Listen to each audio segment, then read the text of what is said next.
ابو فقی غلام تھے، زنیرہ ایک کنیز تھی، ان کو جو ماریں پڑی ہیں اس کا آپ کو معلوم ہے؟ حضرت بلال کے ساتھ جو کچھ امیہ ابن خلف نے کیا، کہ جس طریقے سے کہ حیوانوں کی لاشیں جو ہے کھینچ کر گھسیٹ کر لے جائی جاتی ہیں، ان کی گردن میں رسی ڈال کر گھسیٹتے، اسی طریقے سے حضرت بلال کے گردن میں رسی ڈال کر ٹھیک دوپہر کے وقت مکے کی سنگلاخ گلیوں کے اندر گھسیٹا جاتا تھا۔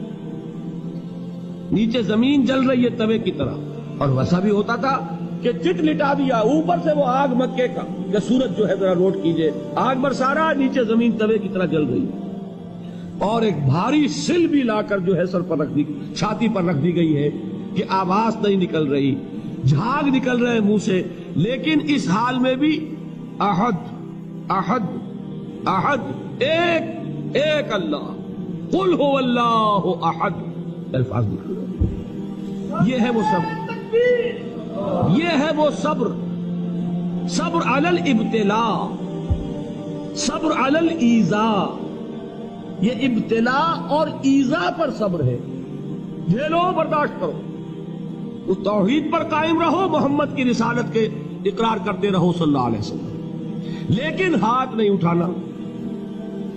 اب میں آپ کو بتا رہا تھا یہ تو غلام تھے، یہ جو تھے یاسر، یہ حلیف تھے، غلام تو نہیں تھے نا۔ البتہ وہ ابو جہل کے چچا کی کنیز تھی یہ سمیہ، انہوں نے اجازت لے کر ان سے نکاح کر لیا، یہ تو کنیز رہے گی۔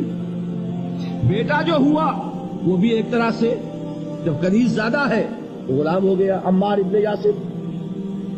وہ جو شخص تھا بہت شریف النفس ابو جہل کا چچا، وہ مر گیا، اب ابو جہل جو ہے اس خاندان کا سربراہ ہے، لہذا یہ تینوں جو افراد ہیں وہ اس کے رحم و کرم پر ہیں۔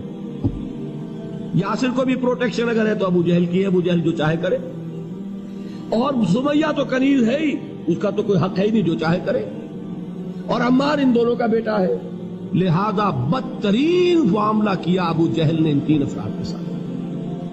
حضرت سمیہ کے ساتھ جو کچھ کیا گیا ہے آپ اس کا تصور نہیں کر سکتے۔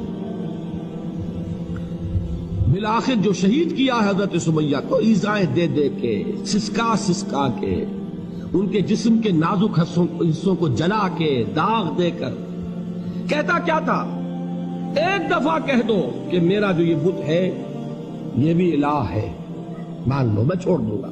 تنگ آ گیا، کسی طریقے سے ایک دفعہ کہہ دو پھر میں چھوڑ دوں گا۔ لیکن یہ میاں بیوی حضرت یاسر اور حضرت سمیہ رضی اللہ تعالی عنہما، یہ ہے ثبات، یہ ہے صبر، یہ ہے استقلال، ایک مرتبہ بھی کہنے کے لیے تیار نہیں، جو چاہو کر لو، اب ہم تو اس سے پیچھے نہیں۔ تنگ آ کر اس نے حضرت سمیہ کی تو شرمگاہ میں برچھا مارا اور شہید کیا۔ حضرت یاسر کے بارے میں ایک روایت یہ ہے، ستا ستا کے، تنگ کر کر کے، آخر کار جو ختم کیا، انہیں شہید کیا کس طرح؟ 4 سانڈ اونٹ جوان، ان سے رسے باندھے، ایک رسے سے ایک بازو باندھا، دوسرے سے دوسرا بازو باندھا، تیسرے سے ایک ٹانگ باندھی، چوتھے سے دوسری ٹانگ باندھی، اور چاروں کو دوڑایا ہے کہ جسم کے پختے ہو۔ اس حال میں کیا ہو رہا تھا وہ میں بتا رہا ہوں کہ اللہ تو تاکید کر رہا ہے اپنے نبی کو، اصبر وَلِرَبِّكَ فَاصْبِرْ وَاصْبِرْ عَلَى مَا يَقُولُونَ وَاصْبِرْ وَمَا صَبْرُكَ إِلَّا بِاللَّهِ وَاصْبِرْ لِحُكْمِ رَبِّكَ وَلَا تَكُنْ كَصَاحِبِ الْحُوتِ۔ اس وقت سامنے سے حضور گزرتے تھے جبکہ آل یاسر کے ساتھ یہ معاملہ ہو رہا ہے، کیا فرماتے تھے؟ اصبروا یا آل یاسر فَإِنَّ مَوْعِدَكُمُ الْجَنَّةُ، اے یاسر کے گھر والوں صبر کرو، جھیلو، اس لیے کہ تمہارے وعدے کی جگہ جنت ہے۔ اللہ تعالیٰ ادھر آنکھ بند ہوگی ادھر جنت میں تمہارا داخلہ ہو جائے گا۔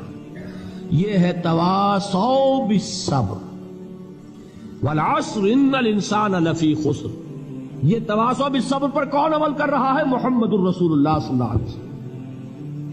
اس میں بھی ایک بات ہے، وہ بھی سمجھ لیجئے، دین میں جہاں عظیمت ہے رخصت کا پہلو بھی ہے۔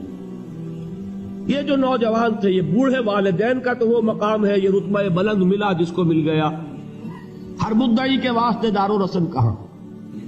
حضرت سمیہ اور حضرت یاسر، نوٹ کیجئے، میں ایک اعتبار سے کہا کرتا ہوں سید الشہداء یہ بنے کہ نہیں بنے،